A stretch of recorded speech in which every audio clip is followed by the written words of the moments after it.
তুমি কি কখনো খেয়াল করেছো বছরের শুরুতে আমরা সবাই কত বড় বড় স্বপ্ন দেখি? নতুন বছর মানেই নতুন লক্ষ্য, জিম শুরু করবো, নতুন স্কিল শিখবো, পড়াশোনাটা করবো, লাইফ পুরো বদলে ফেলবো।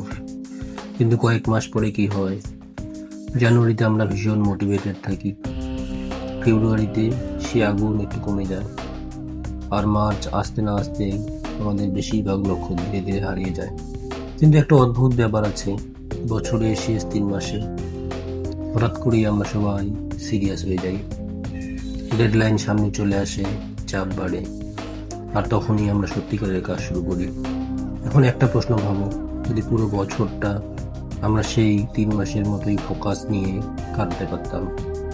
ঠিক এই ধারণা থেকেই তৈরি হয়েছে একটা অসাধারণ প্রোডাক্টিভিটি সিস্টেম, 12 সপ্তাহের বছর। হ্যাঁ, ঠিকই শুনেছ। এখন থেকে তোমার বছর আর 52 সপ্তাহের নয়, তোমার বছর মাত্র 12 সপ্তাহ। শুনতে অদ্ভুত লাগতে পারে, কিন্তু এর পিছনে একটা শক্তিশালী সত্য আছে। যখন সময় কম থাকে, আমাদের মস্তিষ্ক হঠাৎ করেই সিরিয়াস হয়ে যায়। প্রতিটা সপ্তাহ গুরুত্বপূর্ণ মনে হয়, প্রতিটা দিন হিসাব করে ব্যবহার করতে ইচ্ছা করে। কিন্তু এখানে একটা বড় ভুল করি আমরা।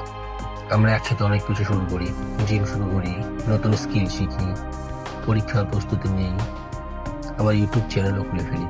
ফলাফল সব জায়গায় একটু একটু করে চেষ্টা করি, কিন্তু কোথাও অসাধারণ কিছু হয় না। এই কারণেই দরকার একটা স্পষ্ট ফোকাস। আগামী 12 সপ্তাহের জন্য শুধু একটা গুরুত্বপূর্ণ লক্ষ্য বেছে নাও। তারপর ঠিক করো প্রতিটা সপ্তাহে কোন কাজগুলো করলে তুমি সেই লক্ষ্যটার কাছে পৌঁছাবে। তারপর আসে সবচেয়ে গুরুত্বপূর্ণ জিনিস, দায়িত্ব নেওয়া। যদি 12 সপ্তাহ শেষে ফল না আসে, তাহলে পরিস্থিতিকে দোষ দিও না, নিজেকে একটা প্রশ্ন করো, আমি কি সত্যিই আমার পরিকল্পনা ঠিকভাবে পালন করেছি? কারণ সফল মানুষরা অজুহাত খোঁজে না, তারা দায়িত্ব নেয়। আর একটা কথা মনে রাখবে, আগ্রহ আর প্রতিশ্রুতি এক জিনিস নয়। যখন শুধু আগ্রহ থাকে তখন আমরা কাজ করি যখন মন চায়, কিন্তু যখন প্রতিশ্রুতি থাকে তখন আমরা কাজ করি মন না চাইলে। সফল মানুষরা ভবিষ্যতের স্বপ্ন দেখে ঠিকই, কিন্তু তারা প্রতিদিনের ছোট ছোট কাজের উপর ফোকাস করে। কারণ বড় পরিবর্তন একদিনে আসে না, প্রতিদিনের সঠিক সিদ্ধান্তগুলোই ধীরে ধীরে অসাধারণ ফল তৈরি করে। তাই আজ একটা সিদ্ধান্ত নাও, আগামী 12 সপ্তাহকে তোমার জীবনে একটা নতুন অধ্যায় বানাও। একটা পরিষ্কার লক্ষ্য ঠিক করো, সপ্তাহভিত্তিক পরিকল্পনা বানাও, আর প্রতিটা সপ্তাহে নিজের অগ্রগতি ভাবো। বিশ্বাস করো, যদি তুমি প্রতিটা সপ্তাহে তোমার পরিকল্পনার 85% ঠিকভাবে পালন করতে পারো, তাহলে 12 সপ্তাহ পরে তুমি নিজেই অবাক হয়ে যাবে তুমি কতটা বদলে গেছো।